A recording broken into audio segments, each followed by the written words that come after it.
Welcome into Fantasy Pros. This is the Fantasy Football Podcast. Tera Roberts here, along with Pat Fitzmaurice and Billy Muzio. And today is our ranking show. We'll be going through the Fantasy Pros rankings tiers for week 5. Pat and Billy will be providing their thoughts on the players in each tier. And honestly, guys, there's no better pair to provide analysis on the rankings. Billy was the number 4 overall most accurate in-season fantasy football ranker in 2022 and has done consistently well in our accuracy competition. Fitz was the most accurate in-season weekly ranker in 2020 and has consistently been among the most accurate rankers in fantasy football. So obviously this is going to be fantastic having these two guys providing input on our rankings today. You can find Billy at FF Muzio. You can find Pat at Fitz_FF, and you can find me at It's Tera Time. So we're going to jump right into this, because this is going to help you guys with your fantasy matchups this week. Before we get started, don't forget to subscribe and turn on notifications. We have a ton to cover.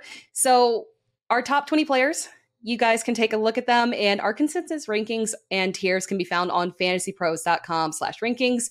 And you can see the tiers on the video podcast at youtube.com/fantasypros as well. So head over there to be able to get a look at that. Now, this covers our A+ through our B players. And Billy, I'm gonna ask you, what really stands out here in the top 20 players?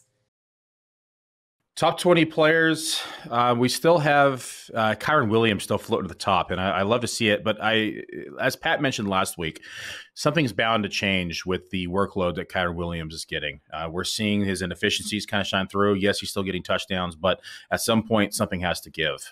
Smaller back, we're seeing this offense kind of change. We're seeing possible return of Cooper Kupp. What is his target share going to look like? He was constantly in that 15 to 16% range. If he dips down to 10, it's going to take a big hit to his overall production, where he loses a third of his targets. And so this offense is going to be evolving here shortly, and I want to see what that does to Kyren Williams. Pat, what sticks out to you? Devon Achane, top 10, Tera. Let's go. Gotta love that. And Billy mentioned Kyren Williams. He's a hard guy to rank. So is David Montgomery.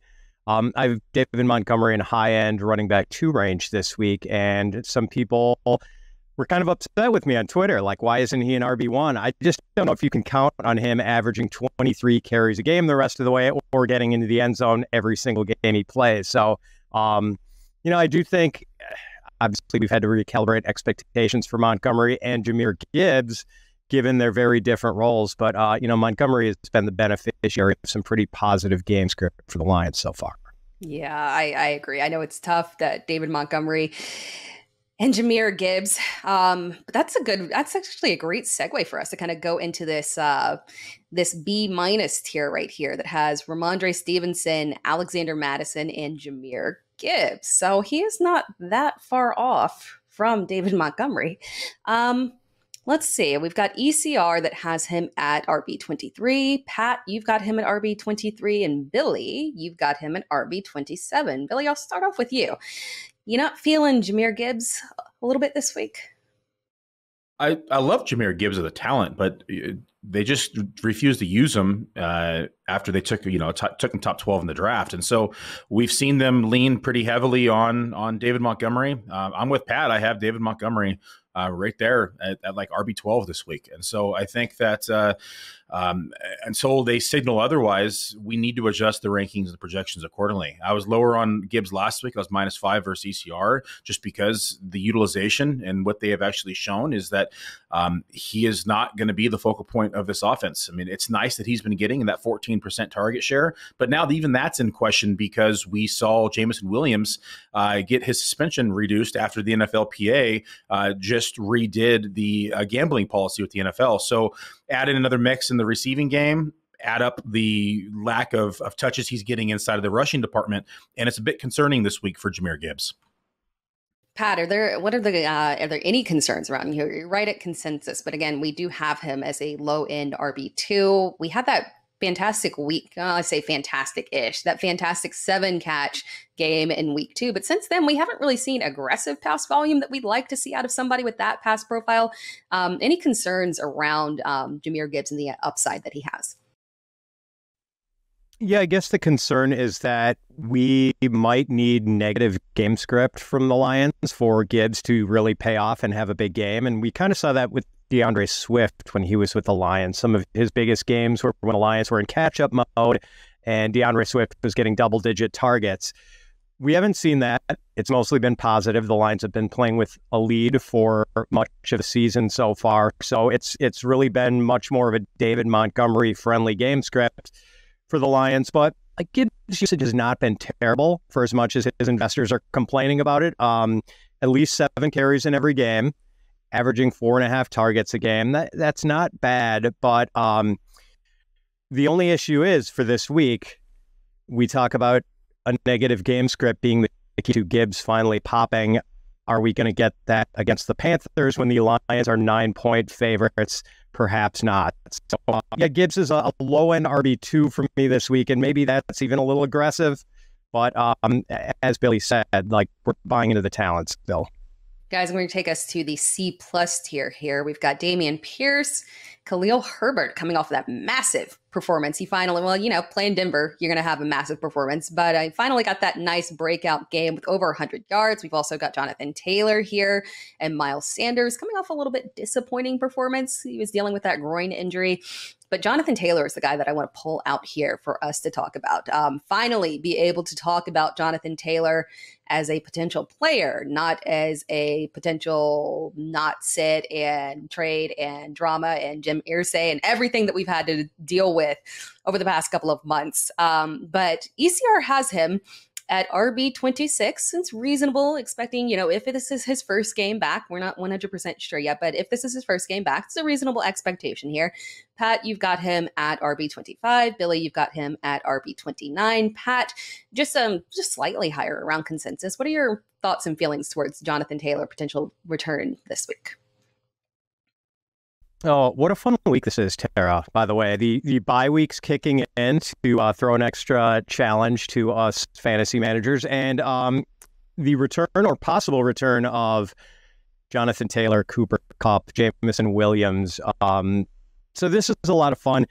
As of this recording, midday Wednesday, we don't know whether Jonathan Taylor is going to play. They have officially opened the window for him to return. They have 21 days to activate him. But we don't know where he stands with his relationship with the team, if he's ready to bury the hatchet and come back right away. But regardless of whether he plays this week, it's probably an important conversation to have.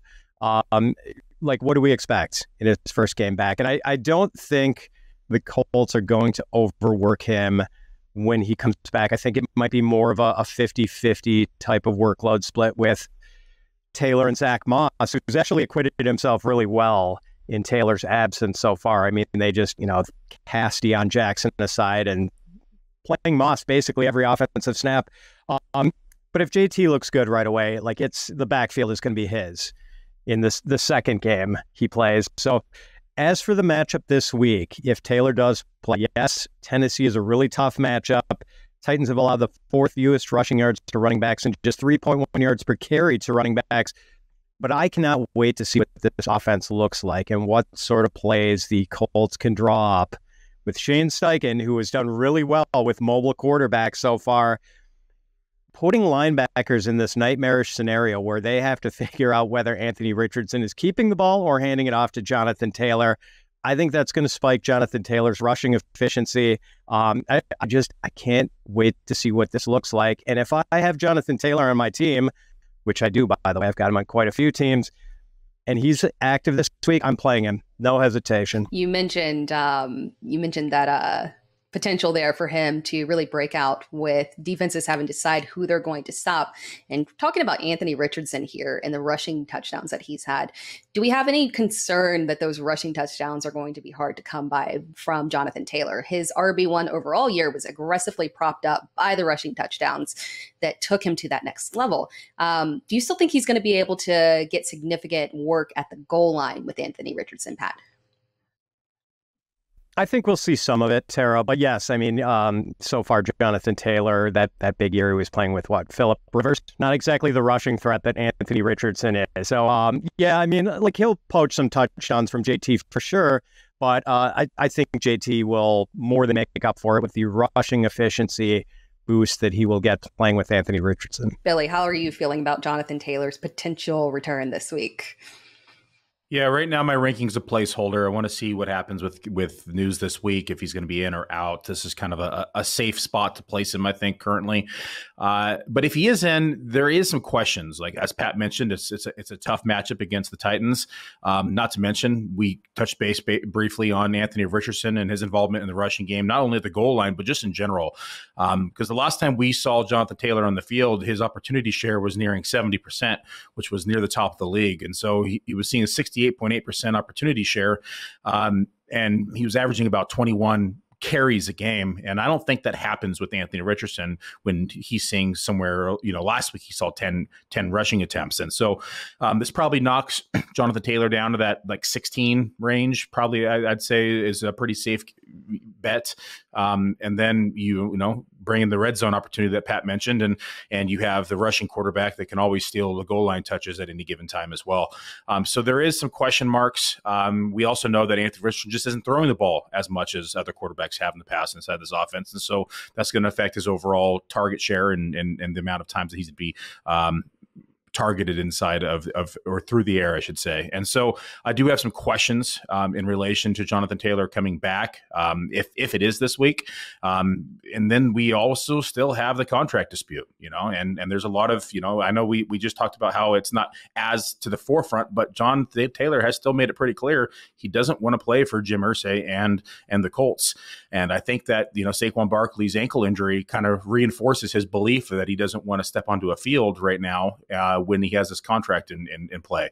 And so there is still that muddied situation that we have to keep an eye out for, because it could keep him off the field, quite frankly. And he could just decide that he doesn't want to play. He could come out and say, you know what, I know I'm off IR, but it just doesn't feel quite right. We talked about the blue flu in the offseason, as Pat called it, which I loved, by the way. And that blue flu could continue here in week 5 as his first week back from IR. And so I don't have a strong take that he's going to play this week. And so I'm going to really, really be watching the reports out of his camp. Yeah, Billy, I think I agree a lot with you. I kind of lean more towards that little bit worrisome in terms of, the effect of Anthony Richardson there for Jonathan Taylor. Before we move on to the next tier, though, the NFL season is going strong, and DraftKings Sportsbook is hooking new customers up with an offer that is even stronger. Bet $5 on any game this week and score $200 instantly in bonus bets, and DraftKings isn't stopping there. All customers can take advantage of a sweeter offer every game day this October. Check out the lines and odds available on DraftKings from the Sportsbook app. You can find odds on players we're talking about right here, right now. Get in on the game. Game day greatness. Download the DraftKings Sportsbook app now and use code FantasyPros. New customers can score $200 instantly in bonus bets when you bet $5 on the NFL. That's code FantasyPros on DraftKings Sportsbook, an official sports betting partner of the NFL. The crown is yours. All right, guys, we're going to jump over here to the next tier. And this tier is jam-packed. We're going to kind of focus in on this tier right here, the C tier. Apparently, C's could get you degrees in this one. We will talk about this one here. We got Najee Harris. We got Tyler Algier, which is interesting here because he's got a little boost up. We've seen Bijan, coming on very strong, being that top 5 back that we've loved. We've got Gus Edwards as well, dealing with competition in his backfield. Zach Moss, again, we've talked about Jonathan Taylor, Jaylen Warren sitting there behind his fellow tier mate, Najee Harris. Jaleel Mclaughlin is an exciting one for us to talk about. I didn't know we were going to get excited about a Denver running back, but here we are. And then A.J. Dillon as well. All right, I'm going to start us off here. We're going to kind of pull out Gus Edwards for us to talk about. ECR has him at RB28. Pat, you've got him at RB28. Billy, you've got him at RB35. I want to start off with you, Billy, because I'm not going to lie. I'm just going to preemptively say it here. I lean more towards the RB35 side on this one with you. The Baltimore running game is always generally a concern for me because they're just so touchdown dependent. And we've got Lamar Jackson looking like vintage Lamar Jackson. What are your concerns, Billy, around Gus Edwards this week? Though first and foremost, my boy Keaton Mitchell could possibly return this week, and I absolutely love this kid's tape. He's not big by any means. He's 5'8", 179 pounds, but he is quick and really quick. When I was watching tape this offseason, there was only one person that even came remotely close to Devon Achane and his speed, and that was Keaton Mitchell. And this is something that the Baltimore Ravens are missing. He's at 4.37 speed, which is 99th percentile. Came out of East Carolina where he was pretty productive. And he averaged 7.2 yards per carry in college, 94th percentile. So I really like the fact that he's back. I had him a lock to make the roster. I was really happy to see him make the roster. Really sad to see him go to IR at the beginning of the season, but he's coming back, and we've just seen this backfield have a lack of pizzazz, or I should say that it factor, because Gus Edwards, as we talked about on previous shows, is just kind of a plotter, kind of out here plotting it his way just down the middle. And they do need a grinding back to do something like that, but they're missing somebody in the passing game. They're missing somebody to run around the corner right now. Right now they have, Drake and even Melvin Gordon they've re-signed. That's how desperate they are at this position. And so I don't have a lot of faith in Gus Edwards in this offense right now. And so I think that RB35 is about as high as I'd go. We've seen him kind of respectively finish as RB45, RB22, and RB46. And so last week we only see him get 6.9 PPR points. And I'm just not entirely convicted by Gus Edwards. Pat, how about you? Is it maybe matchup here that's kind of putting him where he is at ECR?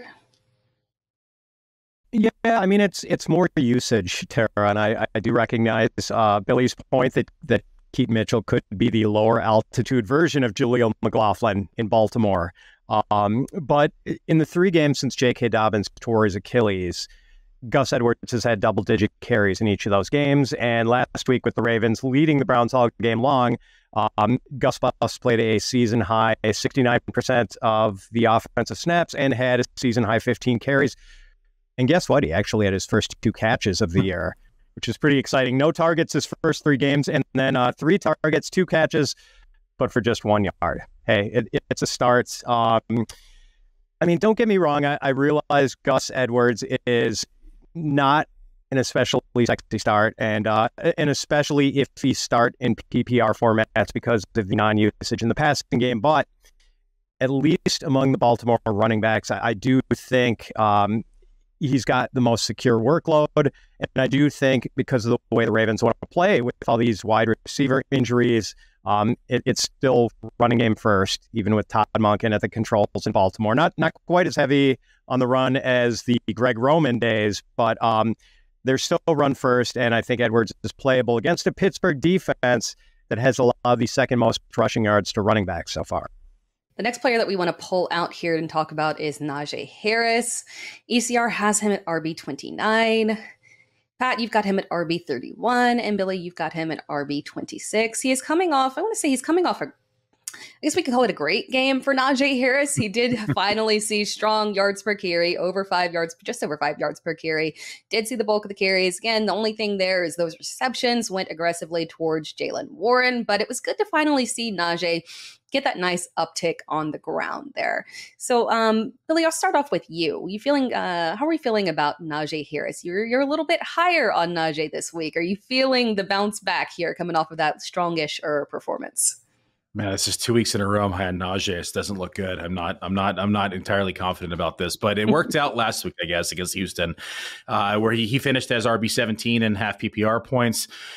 Gets Baltimore this week. It really breaks down to, I think, Kenny Pickett's health. And if we do not see Kenny Pickett, then I think that we're going to see a increased amount of workload for both these backs. I could see a shift in kind of the offense. We've seen a lot of heat coming right now through the offensive coordinator and the play calling here in Pittsburgh as well. And so I could see a scenario where maybe they are limiting Pickett, or if he doesn't play at all, then they're going to just lean into both these backs and they're going to utilize them not only in the passing game, but also just hammer the ground game. And so this just breaks down to health of the quarterback, the overall situation that's happening this week in Pittsburgh. And I think we'll get more information and news as the week progresses. But as of right now, I'm leaning in that direction.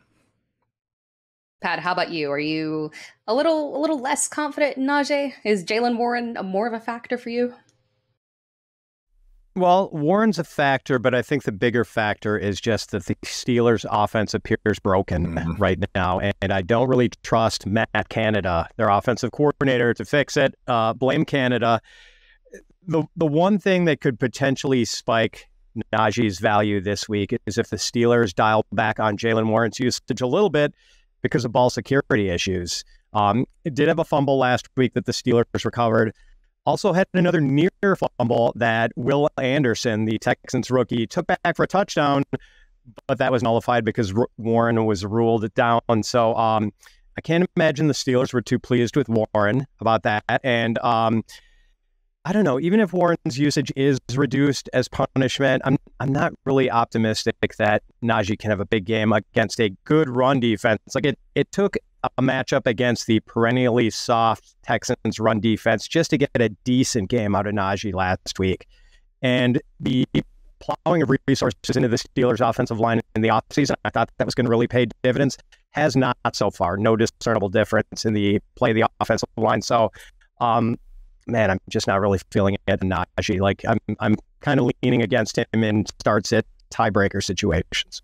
Yeah, I can feel that. And but side note related to the bringing up of Matt Canada. I cannot get enough of the Matt Canada memes that are going on right now. It is amazing if you're over there. And before I jump into the next player that I know everyone is kind of clawing at the bits to talk about, and I know that everyone has questions about, I've seen like 1,000 on Twitter. I'm going to talk about game time. Is there a better sports month than October? Football is underway. The baseball postseason is here.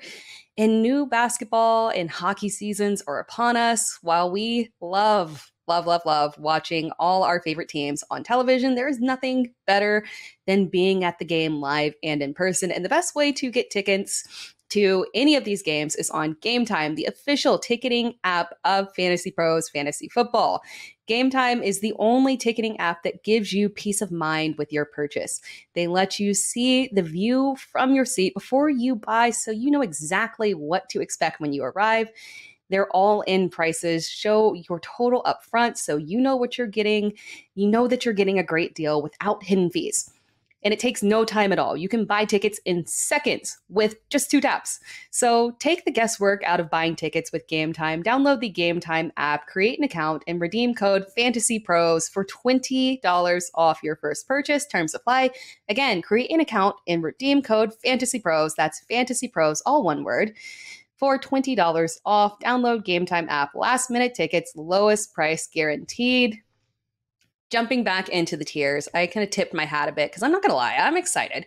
And I am excited to talk about Jaleel Mclaughlin. I didn't think that I would be excited to talk about a Denver running back. And I'll admit that I was a little biased and a little bit frustrated early on when he was getting those goal line carries. And I was looking at Sean Payton like, what are you doing? But apparently maybe he kind of knew what he was doing. And us fantasy football people wanting Javonte Williams and Samaje Perine to be great. We didn't get what we wanted. Jaleel McLaughlin came out with one of the best game by far of any Denver running back this season after Javonte Williams went down with an injury. ECR has him at RB33. Pat, you've got him at RB29. Billy, you've got him at RB31. I'm with you guys. Y'all are, slightly above consensus on here. Want to be above consensus on this one because we don't know for sure about Javonte at this point and whether or not he'll be available and the length of time for his injury. But the opportunity for Jaleel McLaughlin, even in a tough matchup, considering the way that he performed, Pat, I'll go to you first. What do you think about it? I have to imagine the Broncos are going to play it cautiously with Javonte Williams, especially with him coming off the ACL surgery. So really would be surprised if he plays this week. And I'm not sure everyone knows that Jaleel McLaughlin is the all-time leading NCAA rusher if you don't limit it to just FBS schools, because he had 8,166 rushing yards and 79 rushing touchdowns during a college career that took him from Notre Dame College in Cleveland, not the Fighting Irish, to Youngstown State. So last week against the Bears, 7 carries, 72 yards, 3 catches for 32 yards and a touchdown for McLaughlin. Now, assuming the Broncos do keep Williams out, I think he's going to get pretty close to a 50-50 split with Samaje Perine. And I have McLaughlin ranked ahead of Perine because I think he is going to get any of the running back targets that there are available. Like Perine is just not explosive at all and not really an asset in the passing game. Yeah, I mean, the record book doesn't lie. McLaughlin's pretty good at running the ball. He popped in the preseason. I think he's a viable running back to or flex play against the Jets, who I don't think the Broncos are going to want to challenge too much as far as downfield passing. Like that's not how you beat the Jets defense. I think you have to play ball control, and hopefully McLaughlin plays into that. Makes sense. Billy, what are your thoughts? Man, Pat stole my gem of a stat for Jaleel McLaughlin. I love this kid. He's pretty dynamic. This is one of the guys that I just kind of stashed and drafted late in drafts across all my FFPC drafts. He was going rounds 18, 19, 20 like clockwork, and then all of a sudden he started jumping up into like rounds 13, 14, 15, the very, very end of the season. And so I stashed this kid for this purpose. He's pretty explosive, and Pat mentioned about the targets. Couldn't agree more. Right now, Denver is fourth in targets to the running back position at 33, only behind the Raiders, the Panthers, and the Miami Dolphins, who are only 1, 2, and 3 spots higher, or 3 total targets higher. So very close, near the top of the list in terms of running back targets through the first 4 weeks. I think Jaleel is going to take over that role. This is a guy that in my preliminary rankings came in here, but this is someone who's probably going to be climbing as the week progresses, and I could see him probably finishing in that RB 25 to 26 range when everything's said and done.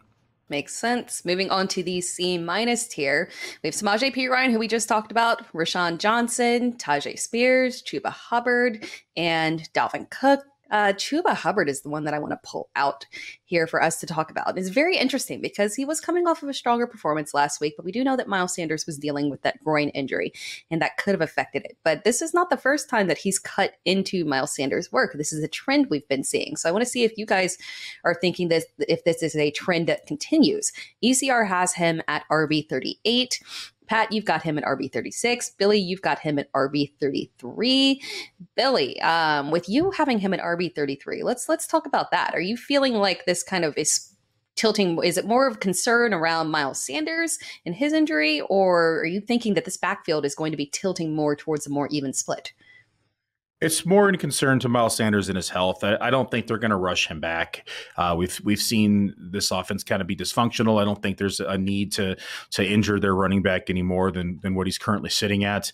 I also just mentioned the amount of targets that we've seen at the running back position, and we had Carolina sitting near the top of that list as well, above even Denver that we just mentioned. And so Chuba Hubbert has been getting more and more involved, and so we saw him last week with 14 total attempts on the ground. We did see two targets in the air. He finished as RB number 35 in half-point PPR. And so depending upon Miles Sanders' health this week, I want to see the official injury report and what's going on with that groin and what we can expect, because Miles Sanders last week definitely took a back seat. You could tell it just wasn't quite right. He's only saw 13 total rushing attempts, only averaged 1.5 yards on the ground, just didn't have his normal explosiveness that he has. He did see 3 targets in the air, so he still ate into that total touch for Chuba, but I do think that we're going to see a pretty similar workload this week if everything stays consistent with the reports.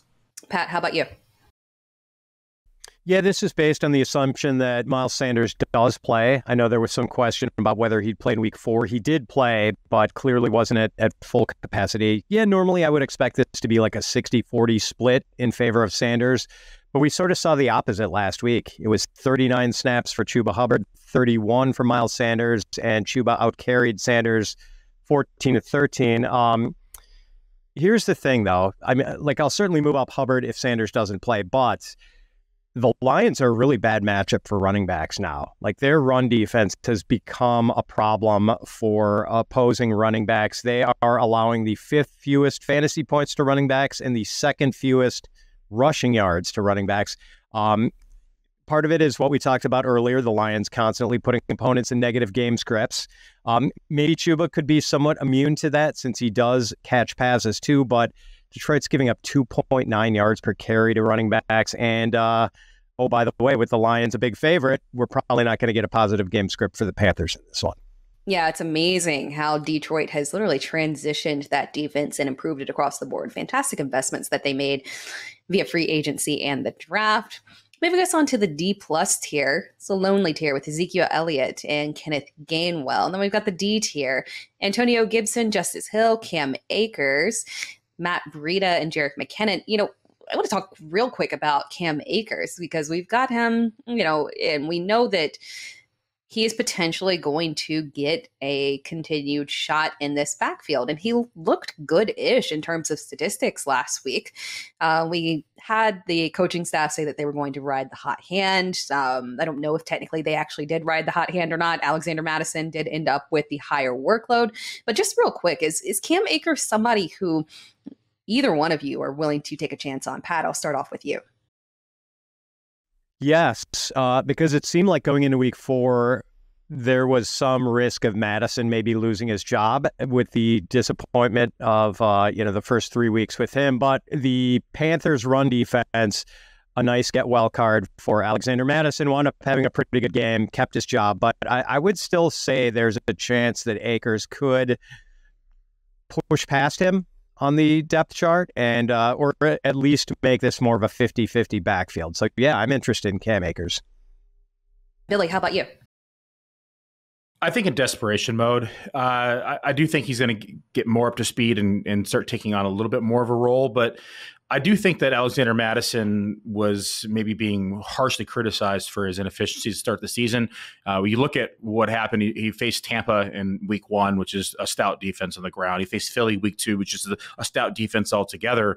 And then finally had a good game against the Chargers last week again against Carolina. And so we started to see him pick up in not only the attempts, but also just the efficiency because of the matchup base. This week is Kansas City. And so I think that Madison's still the lead back. I think he's going to continue to kind of shine past projections just because of the matchups, and people are kind of tainted by his first 2-week starts. And I do think, though, that Cam Akers will probably get a couple more touches than what he saw last week. I think he saw 5 on the ground and 2 in the air. So we'll probably see him closer to that 7 to 10 range on the ground and 2 or 3 in the air.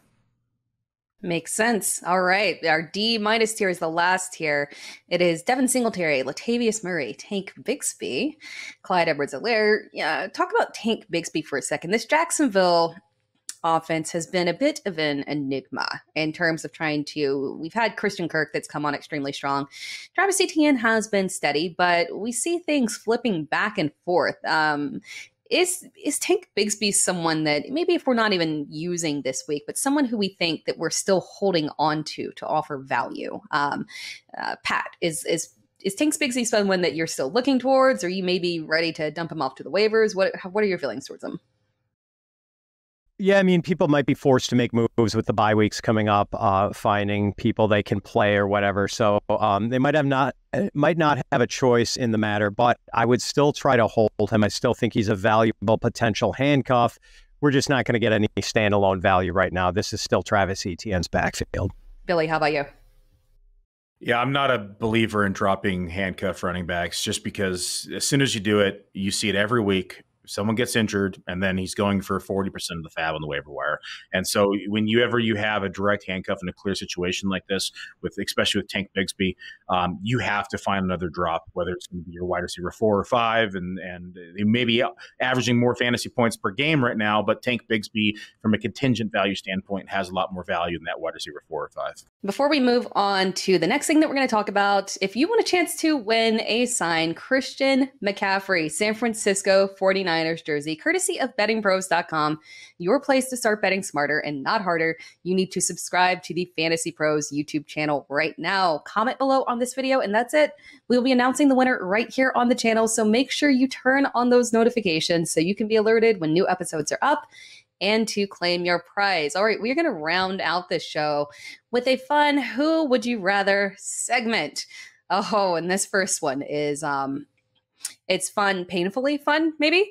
It's Alexander Mattison or Ramondre Stevenson. Ramondre Stevenson, who was rumored to be losing his role to Ezekiel Elliott. The rumor turned out to be not true, but it didn't really matter because if you pulled him out of your fantasy lineups, you were happy. I know that I was. So who would you rather? Billy, who would you rather? Alexander Mattison or Ramondre Stevenson? I guess I briefly touched base on this earlier, talking about Madison and how he's kind of been tossed into to the side, even though he had some tough early matchups. Love the matchup this week against Kansas City. This is one of the highest over-unders of the week. We saw him be productive last week. We saw him productive against the Chargers. Again, just kind of tainted by that 1-2 week matchup against Tampa Bay and Philly. So I do think that I'd much rather have Madison this week, especially with that high over-under. I think we're going to see him in that 17 to 20 rushing attempts. And because I think they're going to want to keep the ball out of Patrick Mahomes' hands. And every time you see smart offenses do this, they lean early on the rush to try to keep the ball out of the Chiefs' hand. And so if they do get behind, though, Madison is also heavily involved inside of the passing game, where he has seen 4 targets week 1. He saw 6 targets week 2, 7 in week 3. Last week he did not need to see a target because they were just able to run the ball. So only saw 1 last week. But if this is going to be a 6 or 7 target game for Madison, that's going to prop up his overall fantasy value as well. So love the matchup, love the game script either way for Madison. And I think that he's a sneaky top 15 running back this week. Pat, Alexander Madison or Ramondre Stevenson? Oh, man, it always makes me so nervous to go against Billy because he's so sharp, but I'm going Ramondre here. Like, I know the Ramondre stakeholders are very frustrated right now, but the Ramondre malaise will not last, and he will not lose his job to Dusty Ezekiel Elliott. So Stevenson's just a far better player than Alexander Madison. Like, I'm letting talent guide me on this one. I think that does make sense. The next one right there of who would you rather? This one's a little bit more fun. We've got Dameon Pierce, who is finally showing a little bit of light here after a very, very struggling start to the season. Or Samaje Perine, who could have increased opportunity, perhaps having to share with Jaleel McLaughlin, who we talked about earlier. But Pat, I will start with you. Dameon Pierce or Samaje Perine? I know the efficiency has not been great or even tolerable for Dameon Pierce so far, but I think a lot of it has to do with all the injuries on the Houston offensive line, having 3 starters on IR, didn't have Laramie Tunsil last week. But now opponents have to show respect to CJ Stroud, who has been phenomenal so far as a rookie. And I think that's going to give Pierce a little bit more running room in the weeks to come. And he started to get it going a little bit last week with 24 carries for 81 yards against the Steelers. Pierce he's getting work every week, 16 carries a game, getting some work as a pass catcher. Give me the clear lead back over the guy who's probably going to be in a timeshare with Jaleel McLaughlin this week. Billy, how about you? Yeah, I agree with Pat on this one. Even though the matchup is horrible for Dameon Pierce, Atlanta's given up the 3rd fewest points to the running back position on the season, but Dameon Pierce is getting the volume. 24 attempts last week, 14 to 15 the weeks before, and I just don't fully trust Perine. He hasn't even seen that many attempts. He's only seen 18 attempts on the season so far. So I'm going to go with the lead back that's getting the volume over the part-time running back that's going to be splitting time with Jaleel. I agree with you guys. It's so tough to trust Samaje Perine with that role being reduced every single week. Got to go with the guy that we know is going to get the volume. All right. That wraps things up for our running back rankings. If you have any questions about lineups or trades, we are live each and every Thursday on YouTube at 3 p.m. EST and 12 p.m. PST, taking your questions. And if you want to see more advice from Pat, go check out his rankings. Just go to fantasypros.com/fits, and you can find Billy and his work at Player Profile. You can also find him on Twitter at FFMuzio and Pat at Fitz_FF, and you can find me on Twitter at It's Tera Time. That wraps things up, guys. We appreciate you joining us. For Pat Fitzmaurice, for Billy Muzio, I'm Tera Roberts. Thank you for tuning in.